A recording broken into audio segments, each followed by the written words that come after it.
with your radio. Do not attempt to adjust the volume. We are controlling the broadcast. For the next hour we will control all that you hear. You are about to experience the knowledge and insights of the Media Mothership. All right, welcome here to Media Mothership on Edge Radio 99.3 FM. This is Craig, as always, your host, and unpacking all the latest media news, cultural happenings, and deep diving into a phenomena that will then apply some critical analysis to. We're broadcasting, of course, as always, out of Nipaluna, Hobart, Tasmania, Edge Radio Studios, and let's dive straight in to some interesting news and material that's come across my desk. All right, music. Evangelion star credits Netflix streaming release with anime's growing popularity after 30 years. This is an article on CBR website, and it's talking about how Neon Genesis Evangelion, the popular Japanese anime from the mid-90s, continues to be a beloved and influential anime celebrating its 30th anniversary in 2025 this year. Its popularity has grown significantly, especially among younger audiences, the article points out, partly due, interestingly, to its availability on Netflix since 2019, which introduced it to a new generation during the global pandemic. This was a interview with Yoko Takahashi, who's the singer of this song, which I'm sure everyone will quickly remember as I play a short snippet of.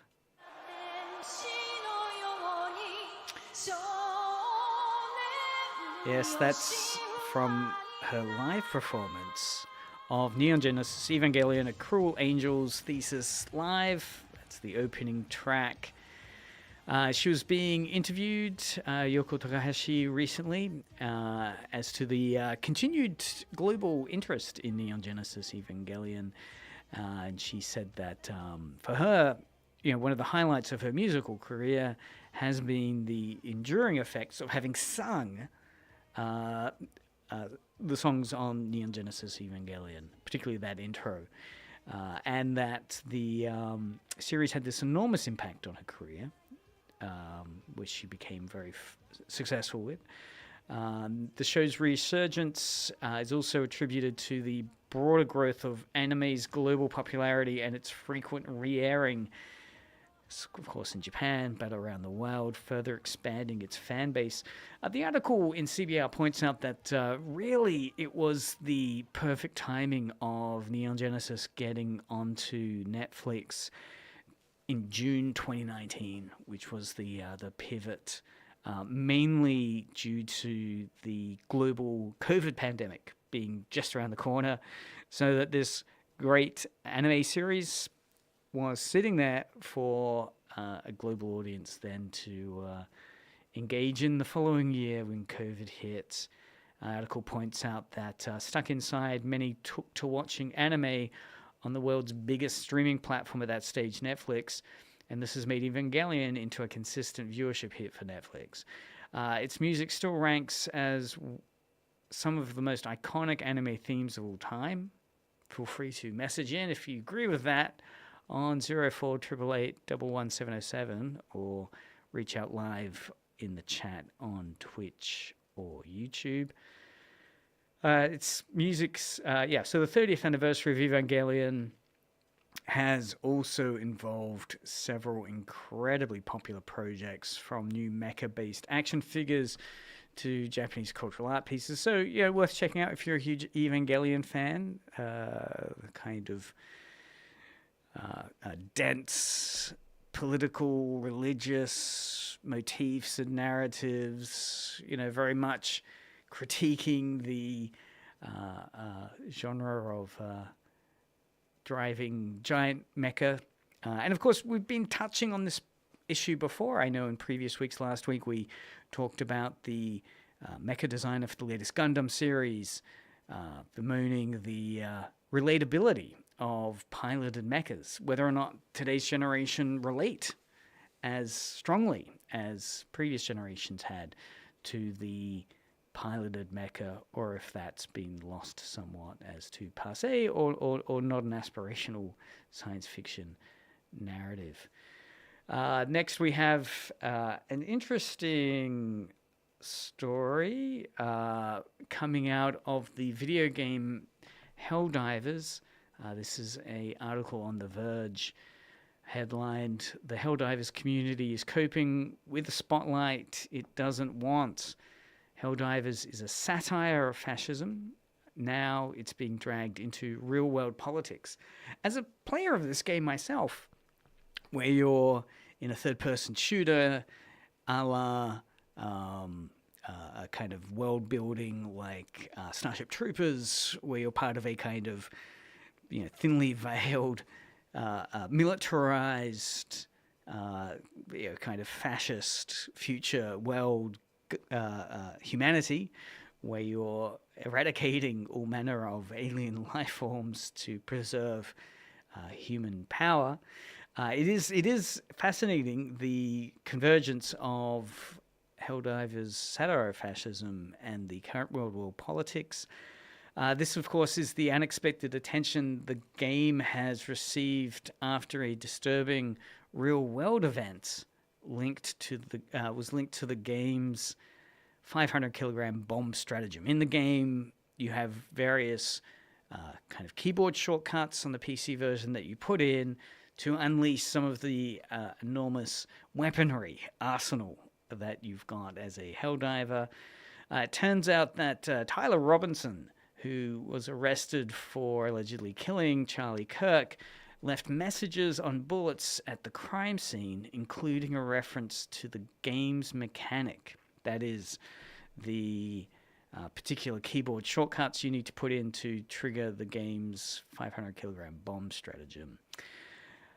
This discovery, that is the reference to a game's mechanic on one of the bullets that it appears Tyler Robinson had used in the scene, has caused chaos in the Helldivers subreddit and Discord community, as the Verge article points out.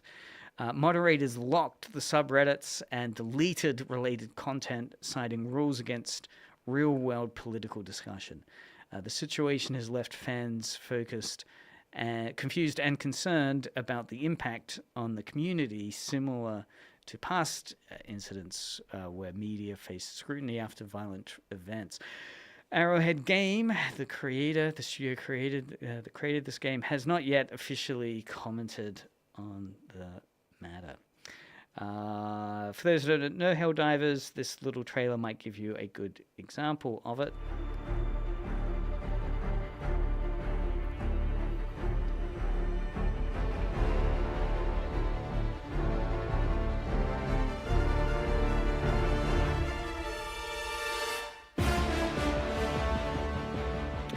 That's the soundtrack to Helldivers 2, which the alleged shooter in the Charlie Kirk assassination had left behind engraved messages on bullet casings that reference the Helldiver 2 game. Of course, what's fascinating here is the Helldiver 2 game itself is quite strongly parodying. It has been considered quite a strong anti-fascist type of parody. It has all manner of memes attached to it.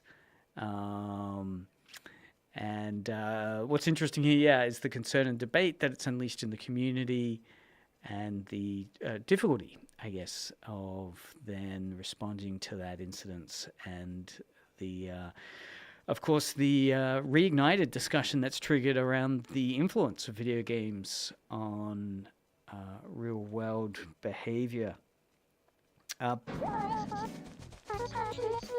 But let's take a little bit of a different approach now to video games. An article out of Ars Technica. The little blurb we were hearing there is from Animal Crossing, a very popular game. And way back in 2002, the GameCube game, Animal Crossing, was immensely popular.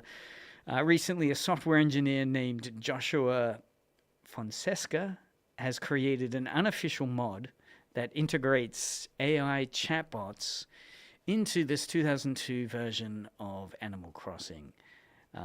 It allows villagers to engage in conversations that simulate a kind of in-universe event, the anti-Tom Nook movement. It used a Python script and the Dolphin emulator.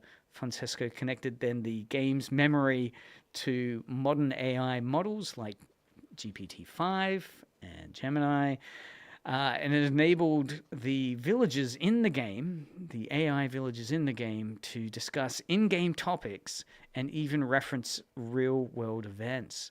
The mod required overcoming the GameCube's. I mean, the GameCube's quite an ancient bed of video game console tech.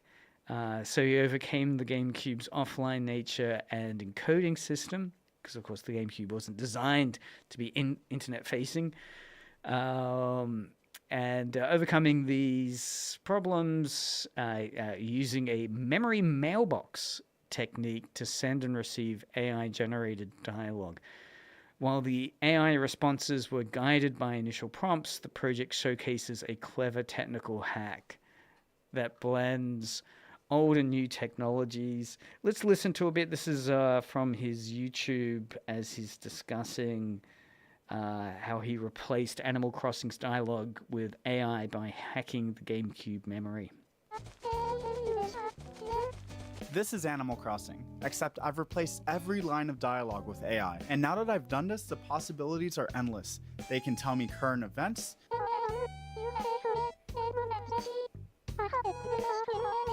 They can gossip and start uprisings.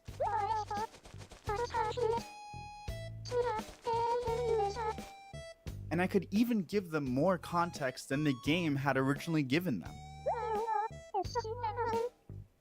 This has been one of the hardest engineering tasks of my life, and I'm going to show you exactly how I did it. Let's go.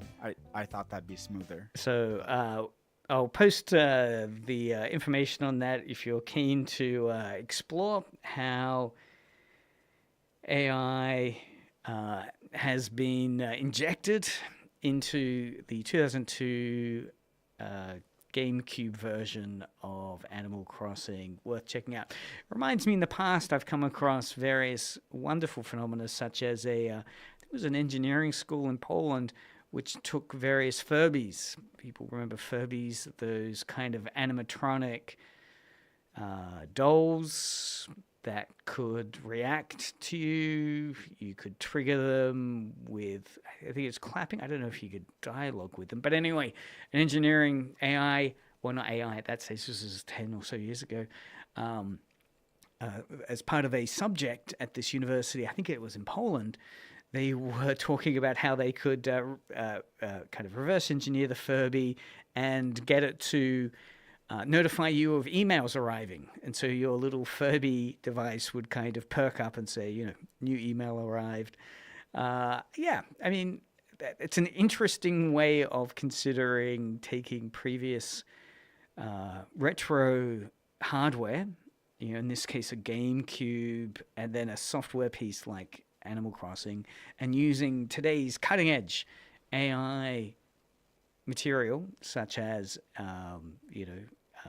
GPT-5 or Gemini type operating AI system or language model learning, and plug it into that older software and see what it does. You know, being able to create these cute animals responding to contemporary real world phenomena and so forth, and possibly taking old Furbies and getting them to be your kind of Alexa or AI voice prompt system.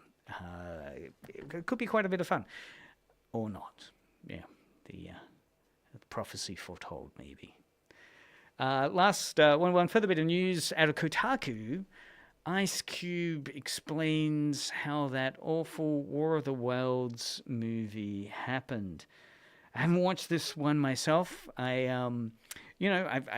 love H.G. Wells' original War of the Worlds, the wonderful musical version of it that was done by Jeff Wayne in the 70s. the 1950s kind of Cold War of the Worlds movie, and more recently the Tom Cruise vehicle.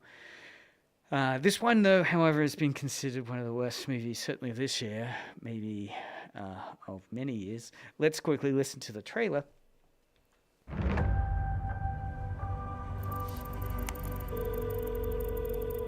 Hey. See, you took the Sunday graveyard shift again. Dad, when's the last time you left the office? That's classified.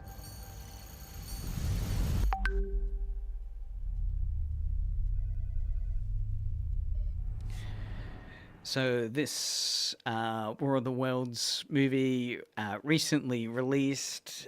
It was actually made quite a while ago. But Ice Cube recently was on a podcast where he was discussing how poorly received this film is today in its launch in 2025. He was involved in it, starred in it back during COVID. So while COVID gave an opportunity for Evangelion to be engaged with, as we heard earlier in the news discussion, it also gave us the antithesis of good media, it seems, which was Ice Cube's involvement, or the entire project, War of the Worlds, that was made during COVID. The movie was shot in just 15 days, Cube says. There was no director or actor present when Ice Cube was delivering his engagement. That is, he was, like everyone in COVID, stuck in isolation in his room. And so this was a way around that.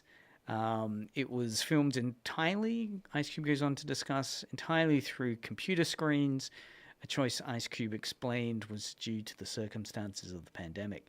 The film took 5 years to release, with Ice Cube attributing the delay, interestingly, he said it was due to the use of real-world surveillance footage, which the film has got some backlash to as well, in terms of people saying it's a little bit on the nose that you've used, that the film creators have chosen real-world actual events in the pursuit of their entertainment, co-opting these real-world surveillance footage material into their film with CG'd aliens there. As also has been raised, some suspect, in fact, that, the 5 years spent trying to get all this real-world surveillance material appears, a lot of it just is very used stock footage instead. So as to whether or not it did take 5 years to go globally jet steering around the world, trying to get all this surveillance footage from the cameras, or it was just a bad film and a lot of stock footage was used, is up for debate. The movie was widely panned and is considered one of the worst films of the year. If we listen here a little bit, let's listen a little bit to the reaction when Ice Cube is asked about what this War of the Worlds experience was all like. Well, actually, we'll listen to that later. The last little bit to have a look at is this last piece on Gizmondo. It's been 30 years since Masked Rider tried to give Kamen Rider its Power Rangers moment. That's right. I mean, many people might be a little more familiar with Ultraman, the other kind of costumed superhero. Kamen Rider, similar time. This was again, very, very popular Japanese superhero figure, Masked Rider. We've had, in fact, Sophie State in here talking about her PhD thesis, looking at the epic fail, which was the attempt to localize Kamen Rider into the US market after the success of the Power Rangers product. So the Power Rangers superhero kind of team franchise that got imported and localized from Japan into the West really successfully. They tried that with Kamen Rider, and it was not successful. Anyway, the article here is discussing how we're now at the 30th anniversary of this attempt with the English titled Masked Rider. Saban Entertainment's attempt to bring Kamen Rider, the original Japanese version, to American audiences, which happened in the early 90s.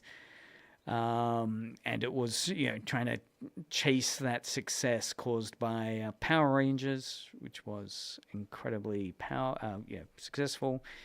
However, Masked Rider struggled to find an audience and was seen as a flop compared to Power Rangers, ultimately leading to its cancellation after 40 episodes. 40 episodes, not too bad. Despite this, Kamen Rider has continued to make efforts to reach US audiences, with recent releases like Kamen Rider Zets aiming to bridge the gap between Japanese-American fans and American fans.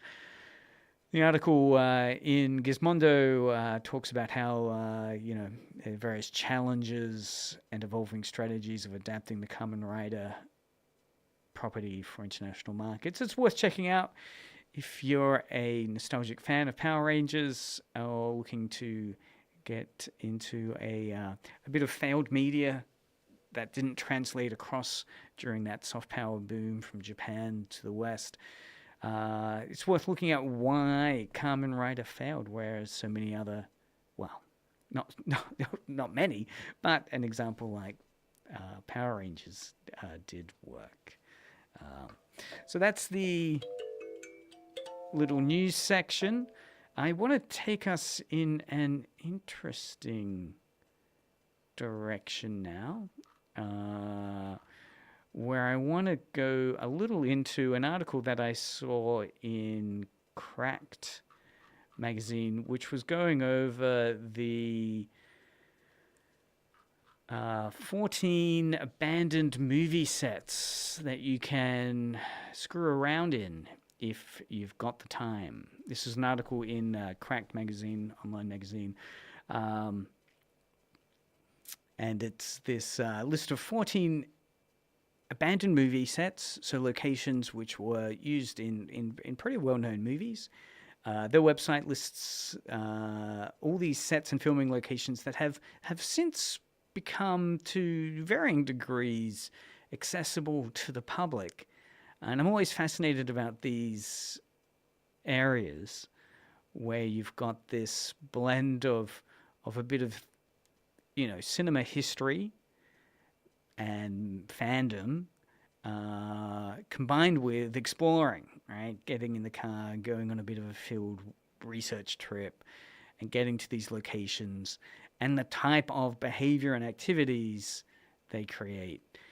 So these locations range from the real-life settings used in films such as Hunger Games and Jurassic Park, to some films which repurposed existing malls and ghost towns.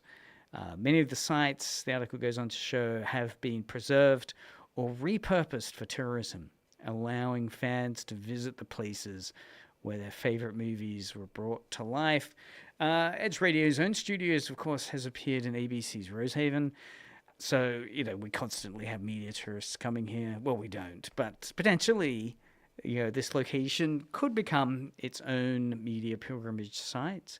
So I just wanted to quickly go through some of these locations as they fascinate me in terms of how those spaces have been repurposed for tourism, and the varying degrees to which they allow people to visit those places that they have fondly held memories of from watching the favorite film or movie that was there, and the varying successful or failed ways to bring that to life in the real world.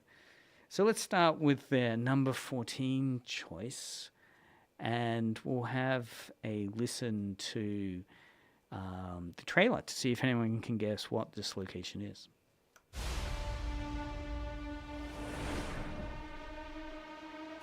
Listen up, ladies and gentlemen. Our fugitive has been on the run for 90 minutes.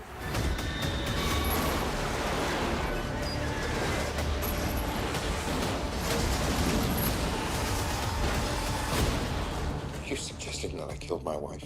How dare you? When I came home, there was a man in my house. I fought with this man. He had a mechanical arm. Average foot speed over uneven ground, barring injuries, 4 miles an hour. Go get him.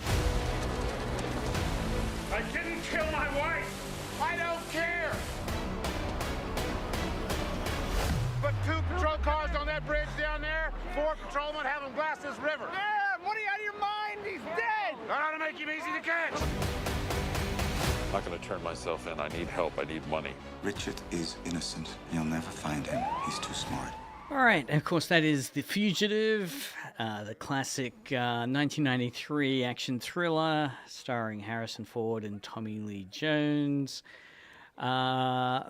In the film, there's a famous scene in Act 1, near the end of Act 1, where the bus crashes, a bus and a train crash together, right? And the director, Andrew Davis, never cleaned up this crash site for the film. So in the film, of course, you know, Harrison Ford's character is being transported. The train and bus crash together, right? So he's being transported on this bus, but it collides with this train. There's this huge, spectacular explosion. And this is over in America, of course. So what's happened since is that the Great Smoky Mountain Railroad cruises right by the scene of the crash in Dillsboro, North Carolina, offers tourists as well as hikers the opportunity to access it by traveling through these wooded mountains. So that's these existing... This is a crash site, I guess, that we're looking at here. If you're a Fugitive fan and you want to get your photo, you know, doing the pose of Harrison Ford jumping off the bus, you can go to the crash site of the bus and train, which is still there.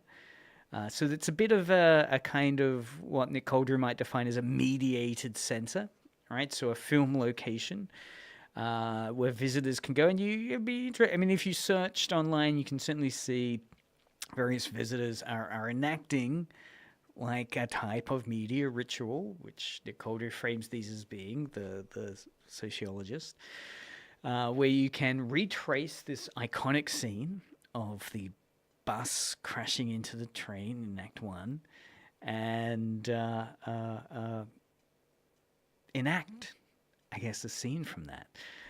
It's interesting. Accessing the site, I guess, reinforces this power of media, drawing people into this heavily wooded area. You need to make quite an effort, quite a pilgrimage to get there, to enjoy. And of course, as a crash site, it's a bit dark, it's a bit somber, it's a bit menacing. Now let's have a listen to a trailer from the next media pilgrimage location.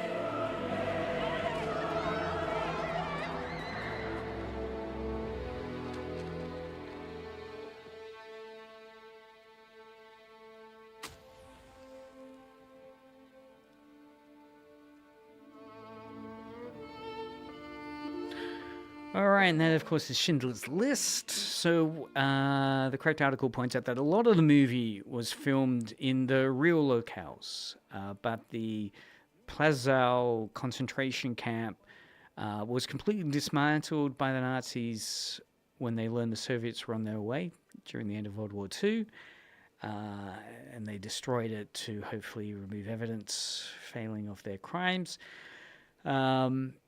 For the film, 34 barracks and 7 watchtowers were constructed in a quarry near Krakow for the film.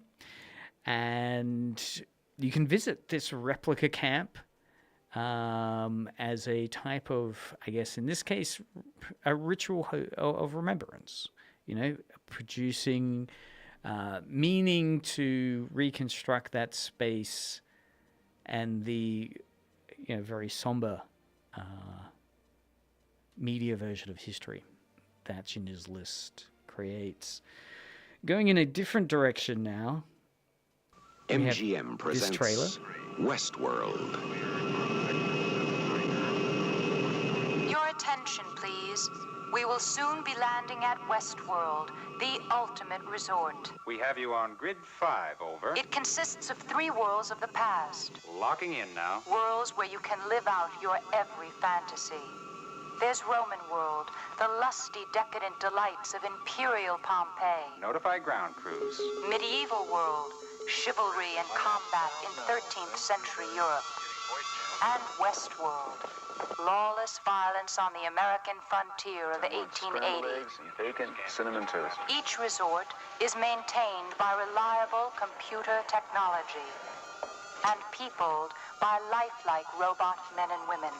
Let's stand by for resort activation. Ready on 6, on 5, on 4, on 3, on 2. Activate now. Okay, so that's the trailer to Westworld, the original movie back in 1973. That Westworld, of course, has since gone on to be certainly an incredibly successful season 1 TV show. I want to say there's 3 seasons in total. I enjoyed all 3 seasons of the new version that was produced, 10, 15 years ago with Anthony Hopkins. But this scene they're talking about, and interestingly, it's a little meta in terms of Westworld itself, is about offering tourists the opportunity in universe, in world, so in this movie, the idea being that in the future, androids have been created so that you can go to a theme park and reenact, in this case, areas of history. So the Old West as a cowboy. In the movie, we also get to see a reenacted medieval world and an ancient Rome world. Now, the Westworld setting is a lot of it was filmed around an old abandoned park, which was actually a real mall in California, Hawthorne Plaza Mall, which opened from 1977 to 1999. And it's served as a set for a couple of films, including this one, Westworld, as well as later Gone Girl and Minority Report. But I do like the idea that the film itself and TV show is about that, power of immersing yourself in a kind of authentic, mediated reality. So knowing it's not the real experience, it's a very sanitized, hopefully, experience. Of course, the Westworld itself talks about the danger of that the appeal might be to engage in that space, which is all well and good until you're confronted with the reality of it. That is, of course, you're going to the Wild West theme park. You're not actually experiencing to be violently assaulted or in a real gunfight where you might die. And if that was to happen, as the Westworld film kind of suggested its third act where the robots go crazy, you don't want that reality. You want the mediated, safe video game version of that reality. So fans can, of course, go to that location, feel the nearness of it, but hopefully there won't be any malfunctioning androids around there. While we're on science fiction, here's a little trailer to the next film. Of course, Star Wars, right? So you'd think, given Star Wars is set in a galaxy far, far away, what locations are going to be still around here? And the one location which is still around, interestingly, is the kind of homestead of Luke Skywalker, or the Tatooine homestead in Tunisia. So the location they built the Luke Skywalker's kind of with Uncle Owen is in the deserts of Tunisia, and some of it still survives. Enough still survives that people can go there and get photos of themselves in front of these buildings of the prequels. I mean, the original trilogy ones have been taken down, so the original setting that was done in Tunisia of A New Hope Episode 4 has been taken down. But certainly when they rebuilt them again in the prequels, those are still there. So one can visit the Tatooine location, or Luke Skywalker or Anakin Skywalker's homestead in Tatooine, and enter the Star Wars location, though you have to get all the way to Tozeur, Tunisia, to enjoy that. Another science fiction location, interestingly quite a few science fiction locations, includes this one. You're a very good observer, Cole. We have a very advanced program, something very different. An opportunity to reduce your sentence considerably. And possibly play an important role in returning the human race to the surface of the Earth. No license, no prints, no warrants. What he took on 5 cops like he was dusted to the eyeballs. What year is this? What year do you think it is? 1996. That's the future, James. Do you think you're living in the future? Okay, that's the dystopic vision of Terry Gilliam with 12 Monkeys. That's the official trailer back in 1995. And one of the key locations is a real-world location, Philadelphia's Eastern State Penitentiary, which is a very decaying castle-like prison built way back in 1829. It once housed notorious tax evader Al Capone. You can still go and walk around it throughout the year. Of course, they offer your typical ghost tour around Halloween for it, but you can also, reenact Brad Pitt's or Bruce Willis's famous scenes from that film in this prison to enjoy that. Another location, again, science fiction, quite a few science fiction locations, is this classic one here. There it is. Welcome to Jurassic Park. Yes, Jurassic Park, particularly the iconic gateway, right? So those iconic gates are in Hawaii. They filmed it in Hawaii. While, of course, Jurassic Park received a lot of recognition for its CGI and its early CGI. The non-CGI films were all filmed in location in Hawaii, including those front Jurassic Park gates, and they're still there. Maybe not the original ones. Again, they were now replaced by 2 cement pillars rather than the inevitable, cheap, quickly done ones that are created for a movie. I mean, the irony being, of course, that everything built for a movie set is designed to be done very quickly and look good enough that it will show and present well on film. You don't need to create a decades-long tourism pilgrimage location out of it. So, indeed, what's happened here is that the local tourist authorities have put 2 cement pillars there, offering people, a more permanent version of the real media location, which is near enough. Is it good enough for the Jurassic World's fans? A more troubling one. I mean, some locations people will go to and get to, such as this. Something different, but something different saw them first. The hills have eyes. Mister, don't take your family back in that area. The silver has been gone for 40 years now. Besides, there's nothing back in there but animals. We're lost. The old creep told you not to get off the road. What began as a vacation ended as a nightmare. Hell to pay now. Yes, the infamous 1977 horror film, The Hills Have Eyes. You know, it has, as many of these horror films have, the classic cliche of a gas station. All right, a creepy old gas station where our victims before Act 2 arrive in and are warned off. You know, don't go to, as we heard in the start of the trailer, you know, that area, it's all decrepit and unsafe. The gas station that was filmed there, the decaying gas station now, is still there. Real gas station, no longer functioning, completely decayed. Probably more appealing as fans go there in their media pilgrimages to get close to this iconic, cliched object of the gas station. Parodied by Cabin in the Woods by Joss Whedon. You know, it's such a cliche that you'll have the naive young teens in their car filling up in gas before they go into the location of threat.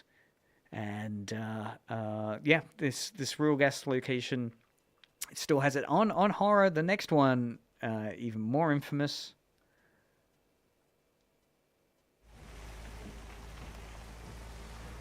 As we listen to the trailer of it here.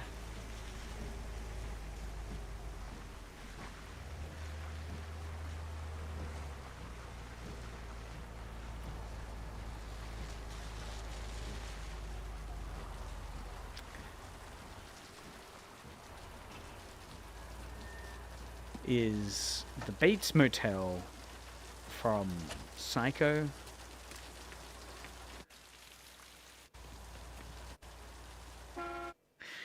And the Bates Motel,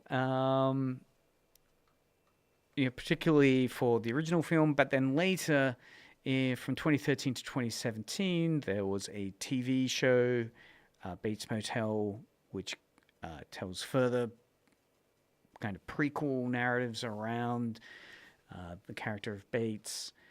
It exists. It was filmed outside of Vancouver. The hotel from the original movie is still sitting around in Hollywood's Universal Studios, of course. But they did build a replica of it out in British Columbia, which again, you can go and visit as a curiosity of horror.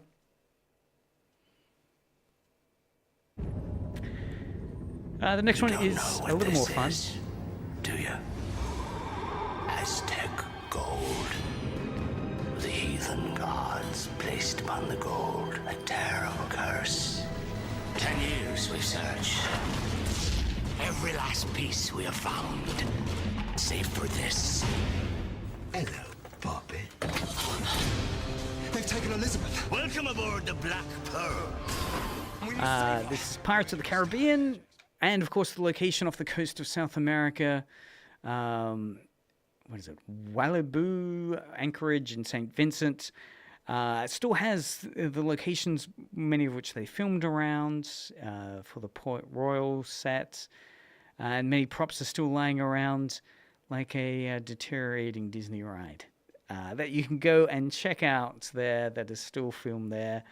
The other location, interestingly, you can go and find out from this film.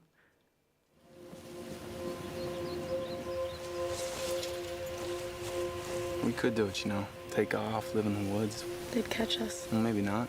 We wouldn't make it 5 miles.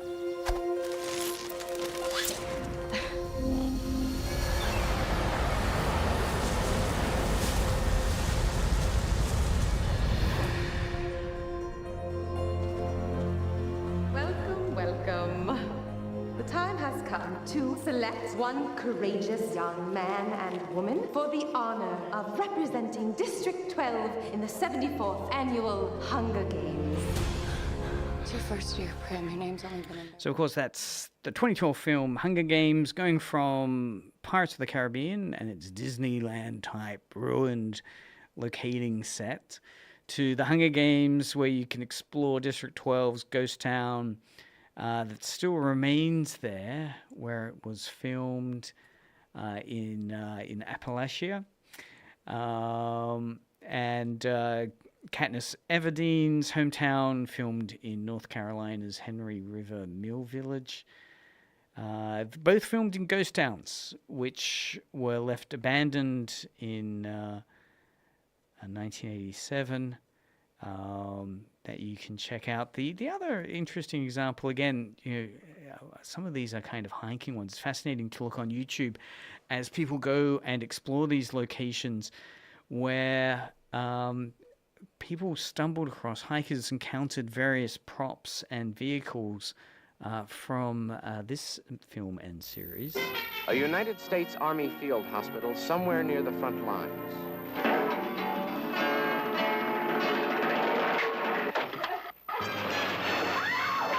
Check this place out. See what the nurses are like. That one, the sultry bitch with the fire in her eyes. Onward, Christian soldiers, marching as to war. Who are those men? Friends of yours, Rohak? I think you will find these accommodating. They're quite dry. Don't you use olives? We do have to make certain concessions to the war. We're 3 miles from the front line. This was as MASH, where, hikers encountered props and vehicles that had been left behind in this, gorgeous hiking area. And the production crew just left the various military vehicles that had been used so that now you can go there and see this, I guess, persistent remnants of decayed media power. The final two we'll have a look at. A little trailer here from it. In telling the story of my father's life, it's impossible to separate fact from the fiction, the man from the myth. The best I can do is to tell it the way he told me. If there was one thing you can say about that broom, Was that I was intended for larger things. I was the biggest thing Ashton had ever seen. Okay, that's the 2003 film Big Fish with Ewan McGregor, and filmed in the idyllic small town of Spectre, Alabama. You can, interestingly, the owners of the island where they used to film it with various props and locations still there will sell you a day pass for as cheap as $5 US. Or you can get an overnight camping permit for $15. So fascinating, again, that idea of some locations being able to monetize the appeal of it. Maybe media tourism to Edge Radio could do the same thing. The last one, probably the best known one, of course, is from this example here that people will quickly recognize, I think, from the trailer.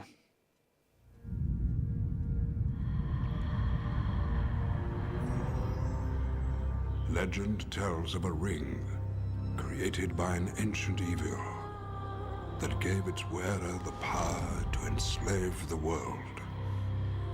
Believed lost for centuries, it has now been found. is it secret? Is it safe? This is the One Ring, forged by the Dark Lord Sauron. Sauron needs only this ring to cover all the lands of a second darkness. He's seeking it all. His thought is bent on it.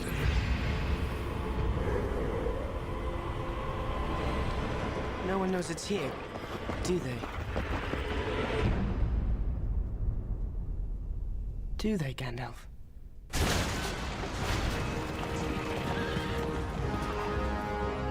The weapon of the enemy is a gift. Let us use it. Right, of course, that's Lord of the Rings and heading off to Hobbiton, New Zealand.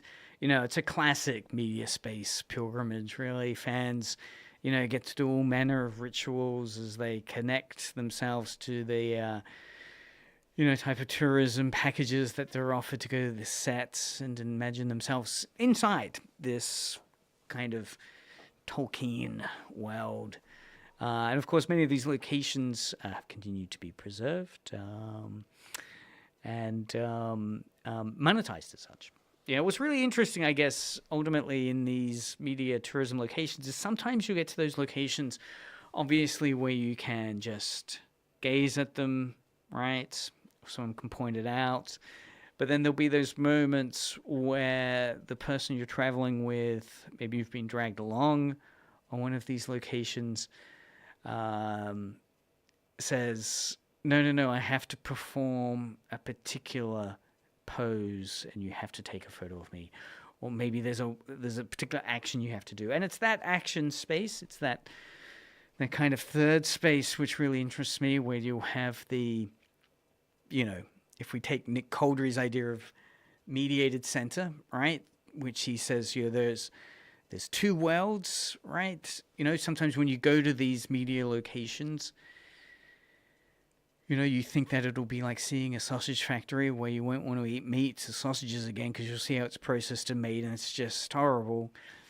Instead of seeing the fakeness, some people go to these old media locations or a media set or Disneyland, and instead of feeling that the media location makes them see all media as fake, they get even more drawn into the magic of it.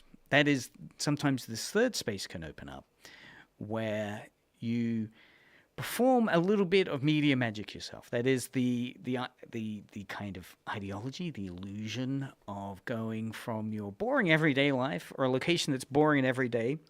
So many of these locations are kind of boring locations, but then because it was a media, it was the spot they filmed that movie in, makes it something different. It's not ordinary everyday world. All of a sudden, it's this portal, this isekai, this portal into another world, a fantasy world of 3 acts and heroes, quests, and so forth. And you take a photo in there, you do a little performance, you kind of recite a line of dialogue, and it shifts you into, or for some fans, from, a kind of boring everyday world into a new world. A kind of media world. And that was Nick Couldry's argument. That's what's really fascinating when you interview and talk to people that have gone as true fans to a location, like to Disneyland, like adults who go to Disneyland or something, and they'll be interviewed later.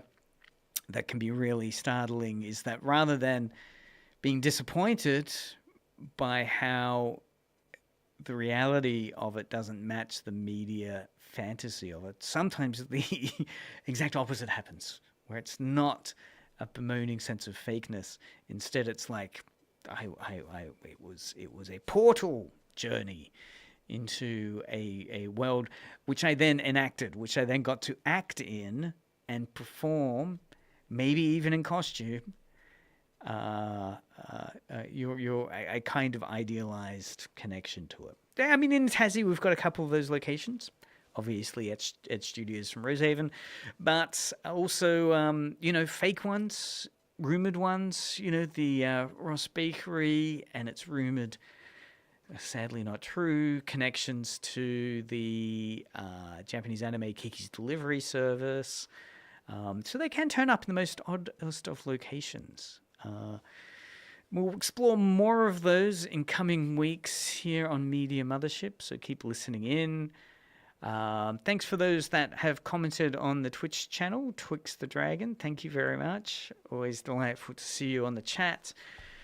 Keep listening now to Edge Radio for some really cool tunes.